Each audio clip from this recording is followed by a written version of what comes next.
여러분은 세상에서 가장 위험한 사람이 누구라고 생각하십니까? 흔히 사기꾼이라 생각하겠지만 사실은 아무 의심 없이 선의를 베푸는 착한 사람들이 범죄의 가장 큰 표적이 됩니다.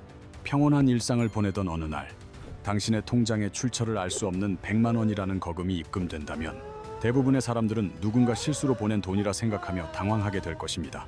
마음씨 착한 당신은 돈을 잘못 보낸 주인이 얼마나 당황하고 있을지 걱정하며 그 돈을 한시라도 빨리 돌려줘야겠다는 순수한 배려심으로 가득 차 해결 방법을 고민하기 시작합니다. 하지만 당신이 그 돈을 주인의 요구대로 덥석 돌려주는 바로 그 순간, 당신의 모든 경제 활동이 마비되는 끝없는 지옥의 문이 활짝 열리게 된다는 사실을 알고 계십니까? 돈을 돌려준 다음날 아침, 당신이 평소처럼 은행 앱을 켰을 때 화면에 큼지막하게 떠있는 계좌 지급 정지라는 차가운 문구는 당신의 심장을 순식간에 얼어붙게 만듭니다. 너무 놀라 은행에 전화를 걸어보지만 신고가 접수되어 어쩔 수 없다는 답변만 돌아오고, 경찰서에 가도 피해 사실이 명확하지 않아 도와줄 방법이 없다는 절망적인 말만 듣게 됩니다. 2024년에만 이러한 수법의 통장 묶기 피해 건수가 무려 4,409건에 달했으며, 이는 전년도와 비교했을 때 무려 4,757건이나 폭발적으로 증가하며 우리 주변을 위협하고 있습니다. 2026년 현재까지도 이 지능적인 범죄의 피해자는 계속해서 늘어나고 있으며, 이는 단순히 돈을 훔치는 것이 아니라 당신의 계좌를 인질로 삼아 일상을 파괴하는 신종 사기입니다. 왜 이런 말도 안 되는 일이 가능한 것일까요? 그것은 바로 보이스피싱 피해자를 보호하기 위해 긴급하게 만든 법적 제도를 범죄자들이 역이용하여 선량한 시민을 공격하기 때문입니다. 누군가 보이스피싱 사기를 당했다고 신고만 하면 은행은 별도의 확인 절차 없이 즉시 해당 계좌를 동결시켜버리는데, 이 과정에서 당신은 아무 잘못 없이 범죄자 취급을 받습니다. 이 사기의 가장 무서운 점은 한 번 묶인 계좌를 다시 정상화하는데 최소 2개월이라는 긴 시간이 필요하며, 그동안 당신의 신용과 생활은 걷잡을 수 없이 무너진다는 것입니다. 범죄자들은 왜 하필 타인을 돕고자 하는 착한 마음을 가진 사람들을 표적으로 삼는지, 그리고 그들이 어떻게 우리의 심리를 교묘하게 파고드는지 지금부터 그 이유를 자세히 파헤쳐 보겠습니다. 여기 취업준비생인 김모 씨의 사례를 통해 사기의 실체를 확인해 볼 텐데, 3년 전 어느 금요일 밤 10시 그에게 전송된 입금 알림이 비극의 시작이었습니다. 자신의 통장에 모르는 사람의 이름으로 갑자기 100만 원이 입금된 것을 본 김 씨는 의아해했지만, 다음 날인 토요일 아침부터 도착한 일원 입금 메시지들에 당혹감을 감출 수 없었습니다. 범죄자는 일원을 입금하며 연락주세요라는 메모를 남겼고, 이어지는 입금 메시지에는 월요일에 신고합니다 라는 협박 섞인 압박을 가하며 김 씨의 이성적인 판단을 흐리게 만들었습니다. 김 씨는 단순히 상대방이 돈을 잘못 보낸 뒤 절박하게 되찾기를 바라고 있다고 믿었으며, 원만한 해결을 위해 서둘러 돈을 돌려줘야겠다는 결심을 굳히고 상대방에게 연락을 취했습니다. 전화를 받은 상대방은 너무나 친절한 목소리로 실수를 사과하며 특정 계좌로 돈을 돌려달라고 정중히 부탁했고, 김 씨는 일요일 저녁에 아무런 의심 없이 100만 원을 송금했습니다. 사건이 잘 마무리되었다고 생각한 월요일 아침 출근길에 김 씨가 지하철 개찰구에서 카드를 찍었지만 잔액 부족이라는 황당한 알림과 함께 결제가 거부되는 당혹스러운 상황이 발생했습니다. 급히 은행 앱을 열어 잔고를 확인하려던 김 씨의 눈앞에는 보이스피싱 의심 계좌로 인한 지급 정지라는 청천벽력 같은 공지가 떠 있었고, 그는 순식간에 범죄 연루자가 되어 있었습니다. 자신의 선의가 범죄의 고리가 되었다는 사실을 꿈에도 몰랐던 김 씨는 떨리는 손으로 은행 고객센터에 전화를 걸었지만 돌아오는 답변은 그의 절망을 더욱 깊게 만들 뿐이었습니다. 은행 상담원은 법에 따라 조치한 것이니 금융감독원에 소명하라는 차가운 말만 되풀이하며 당장 계좌를 풀어달라는 김 씨의 절규를 시스템상의 이유로 외면했습니다. 경찰서 역시 김 씨가 직접적인 금전 피해를 본 피해자가 아닌 제3자로 분류되어 사건 접수 자체가 어렵다는 행정적인 답변만을 내놓으며 그를 절망의 구렁텅이로 밀어 넣었습니다. 결국 김 씨는 은행과 경찰 사이에서 그 누구의 도움도 받지 못한 채 행정의 사각지대에 붕 떠버렸고, 이것이 바로 통장 묶기 사기가 노리는 가장 잔인한 지점입니다. 여기서 우리는 범죄자가 왜 하필 금요일 밤 10시라는 늦은 시간을 선택했는지 주목해야 하는데, 이는 주말 동안 은행과 관공서 업무가 중단된다는 점을 치밀하게 노린 것입니다. 토요일과 일요일 이틀간 김 씨는 아무것도 할 수 없는 상태로 극심한 공포와 불안에 떨어야 했고, 사기꾼은 이 주말이라는 심리적 압박의 시간을 활용해 그를 조종했습니다. 주말 내내 사기꾼이 보낸 이런 입금 메시지들은 단순히 연락을 유도하는 것이 아니라 추후 은행에 제출할 거래 내역에 자신들에게 유리한 기록을 남기기 위한 정교한 설계였습니다. 범죄자는 연락 주세요. 월요일 신고와 같은 메모를 남겨 김 씨가 압박을 견디지 못하고 반응하게 만들었으며 이는 결코 즉흥적인 범죄가 아닌 고도로 정교화된 각본이었습니다. 특히 계좌번호를 대중에게 공개할 일이 많은 자영업자나 중고거래 이용자 그리고 프리랜서들이 이들의 가장 쉽고 빈번한 표적이 되어 일상의 안정을 위협받고 있습니다. 실제로 2024년 한 해 동안 지급 정지된 계좌는 32,409건에 달하며 이는 전년 대비 17%나 급증한 수치로 우리 금융 생태계의 신뢰를 심각하게 훼손하는 수치입니다. 그렇다면 은행은 왜 최소한의 진위 확인 절차도 없이 신고만으로 계좌를 즉시 묶어버리는 것일까요? 그 해답은 바로 보이스피싱 피해를 막기 위한 특별법의 규정에 있습니다. 전기통신 금융사기 피해 방지 및 피해금 환급에 관한 특별법은 보이스피싱 피해자의 돈이 빠져나가는 것을 막기 위해 사실 확인보다 초단위의 빠른 대응을 최우선으로 합니다. 범죄 수익이 인출되는 데는 단 몇 분도 걸리지 않기 때문에 일단 계좌부터 묶어보는 시스템을 구축한 것인데 사기꾼들은 바로 이 선한 보호장치를 역으로 무기 삼았습니다. 사기꾼은 일부러 아무 잘못 없는 사람의 계좌로 돈을 보낸 뒤 은행에 자신이 보이스피싱을 당해 속아서 송금했다고 허위 신고를 하여 타인의 금융생활을 얼려버립니다. 계좌 명의인은 영문도 모른 채 일상이 정지되는 고통을 겪게 되며 카드 결제나 모바일 뱅킹이 모두 막힌 순간 사기꾼은 비로소 본색을 드러내며 2차 협박을 시작합니다. 신고를 취소해 줄 테니 합의금으로 20만 원만 보내세요라는 사기꾼의 제안은 당장의 마비를 풀고 싶은 절박한 피해자에게는 거부하기 힘든 아주 달콤한 유혹처럼 다가오게 됩니다. 하지만 이것은 명백한 2차 피해의 시작일 뿐이며 사기꾼에게 돈을 준다고 해서 묶인 계좌가 즉시 풀린다는 법적 보장은 그 어디에도 없다는 사실을 반드시 기억해야 합니다. 사기꾼은 돈만 챙겨서 자취를 감출 것이 뻔하지만 정보의 비대칭성 때문에 명의인은 누가 왜 자신을 신고했는지조차 모른 채 막연한 처벌의 두려움에 떨며 돈을 보내게 됩니다. 이 과정에서 발생하는 모든 거래 비용과 복잡한 소명 절차의 고통은 고스란히 피해자 개인이 짊어져야 하며 그 시간과 정신적 스트레스는 막대한 경제적 손실로 이어집니다. 사기범 한 명이 던진 작은 돌이 선량한 제3자의 삶에 거대한 풍파를 일으키며 사회 전체의 금융 시스템 신뢰도를 떨어뜨리는 심각한 부정적 외부 효과를 발생시키는 것입니다. 이제 이 시스템이 어떻게 시계처럼 돌아가기 시작하는지, 그리고 왜 2개월이라는 시간이 당신의 생존을 결정짓는 잔인한 카운트다운이 되는지 그 세부 내막을 깊이 들여다봐야 합니다. 일단 지급 정지가 시작되면 당신의 남은 인생을 건 잔인한 시계가 돌아가기 시작하며 단 2개월이라는 시간 안에 결백을 입증하지 못하면 모든 것이 끝나는 카운트다운이 시작됩니다. 1단계는 피해 구제 신청 과정으로 누군가 보이스피싱을 당했다고 신고만 하면 은행은 법적 의무에 따라 즉시 해당 계좌를 동결하고 모든 출금을 막아버립니다. 2단계는 채권 소멸 절차인데 금융회사는 금융감독원에 이 계좌의 주인이 권리를 잃게 해달라는 공고를 요청하고 금감원은 이를 홈페이지에 2개월 동안 게시합니다. 이 2개월이라는 시간은 당신의 생명줄과도 같으며 만약 이 기간 내에 적절한 이해 제기를 하지 않는다면 계좌의 돈은 그대로 사기꾼이 지목한 피해자에게 환급되고 상황은 종료됩니다.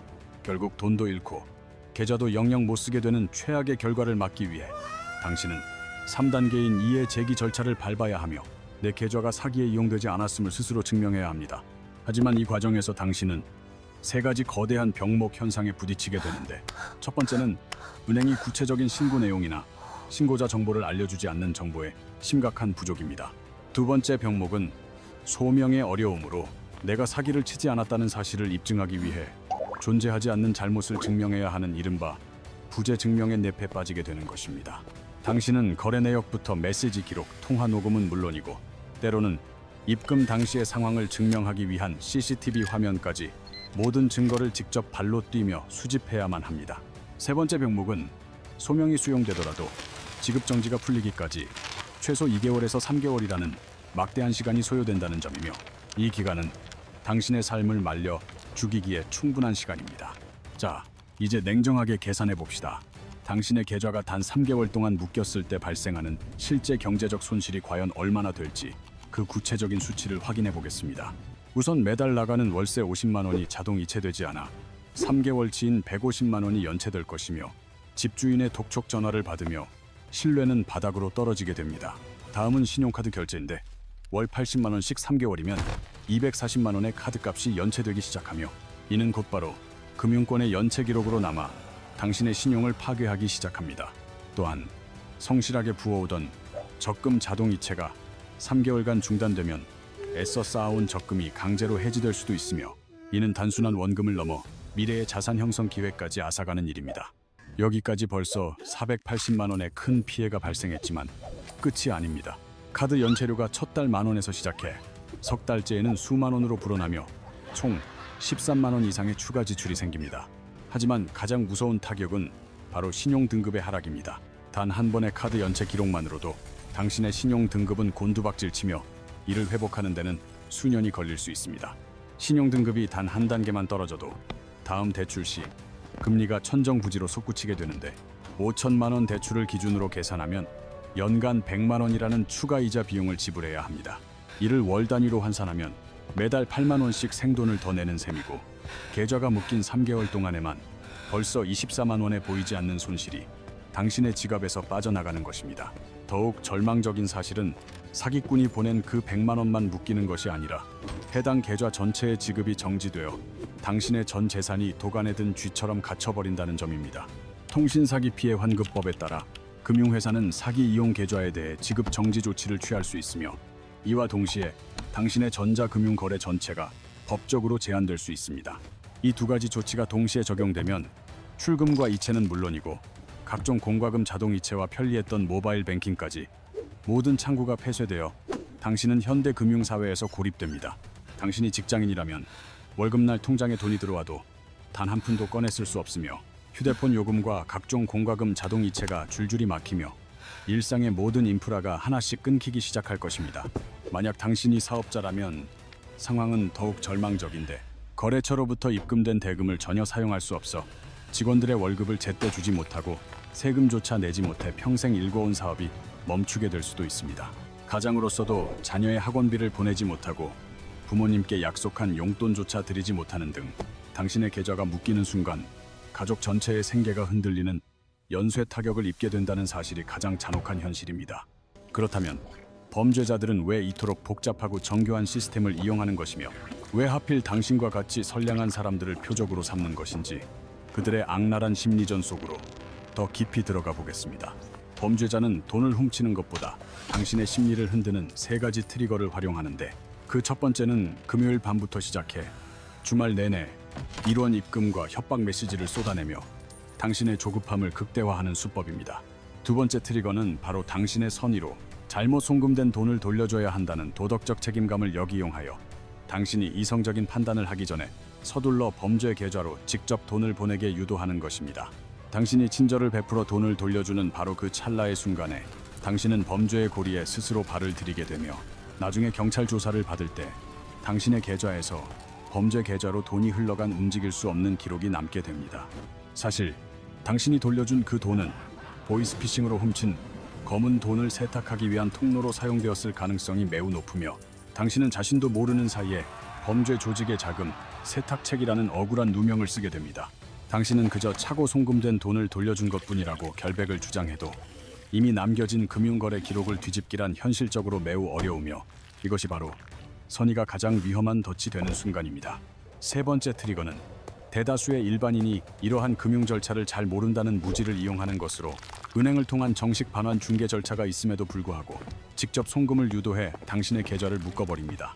계좌가 완전히 묶여 패닉 상태에 빠진 당신에게 범죄자는 다시 연락해 20만 원만 보내면 신고를 취소해주겠다고 협박하며 당장의 고통을 끝내고 싶은 당신의 절박함을 이용해 2차 피해를 입힙니다.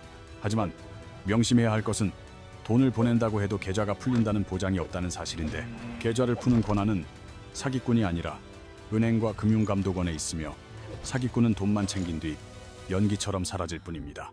범죄자들이 이 수법을 즐겨 쓰는 경제적 이유는 명확한데 보이스피싱 수익을 세탁하려면 보통 30에서 40%의 막대한 수수료를 지불해야 하지만 통장 묶기는 당신에게서 100% 직접 수익을 얻을 수 있기 때문입니다.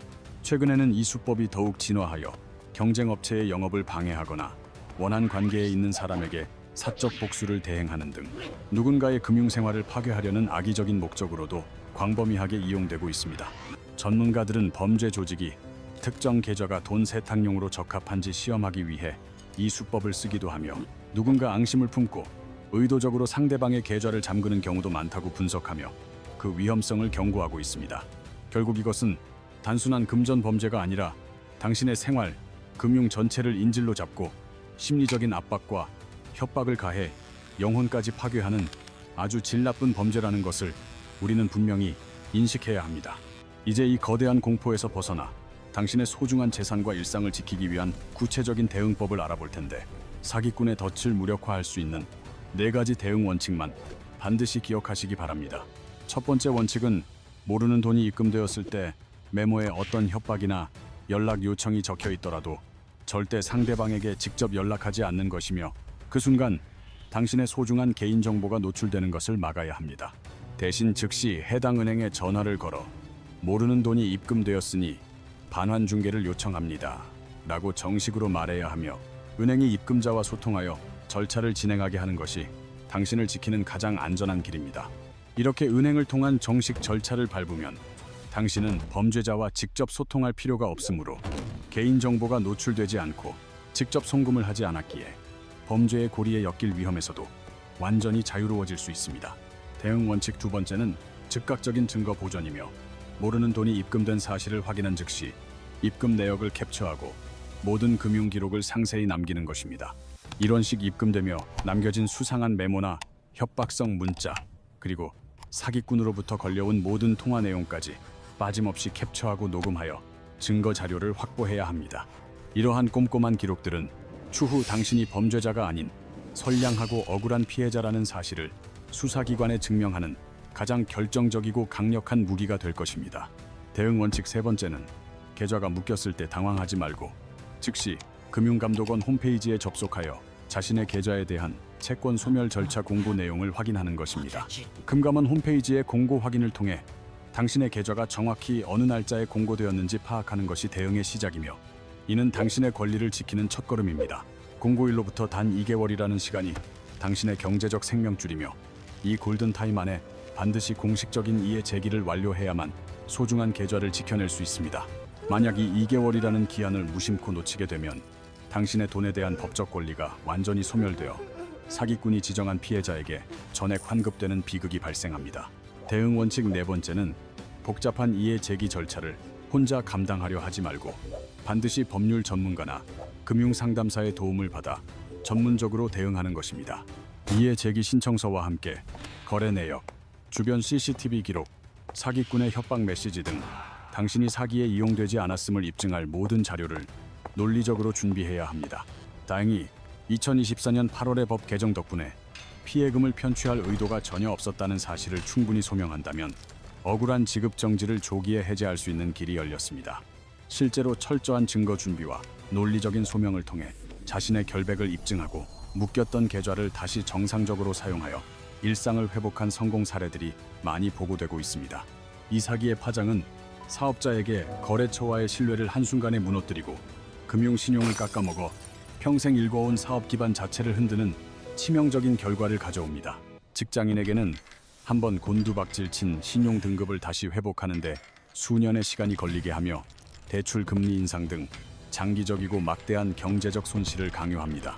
나아가 한 사람의 계좌 정지 문제가 가족 전체의 생계를 위협하고 평온했던 가정을 파괴하는 연쇄적인 타격을 입힌다는 사실을 우리는 결코 잊지 말아야 합니다. 당신의 무조건적인 선한 마음은 사기라는 불길에 기름을 붓는 휘발유가 될 수 있지만, 냉정하고 올바른 절차 준수는 그 불을 확실히 끄는 소화기가 됩니다. 정부와 금융당국도 제도 개선을 위해 노력 중이지만 여전히 허위 신고를 막을 시스템은 완벽하지 않기에 금융소비자 개개인이 먼저 깨어있고 조심해야 합니다. 완벽한 제도가 갖춰지길 기다리기보다 지금 당장 이 4가지 대응 원칙을 가슴 깊이 새기고 소중한 사람들과 이 정보를 공유하여 범죄로부터 스스로를 지켜내야 합니다. 특히 계좌번호를 자주 노출해야 하는 자영업자나 프리랜서 지인들에게 이 악랄한 사기 수법과 대응법을 널리 알려서 더 이상의 선량한 피해자가 나오지 않도록 도와주십시오. 2026년 더욱 정교하고 악랄해지는 통장 묶기 사기 수법 앞에서도 당신은 감정이 아닌 철저한 절차로 자신을 지키는 현명하고 강인한 금융 소비자가 되시기를 바랍니다.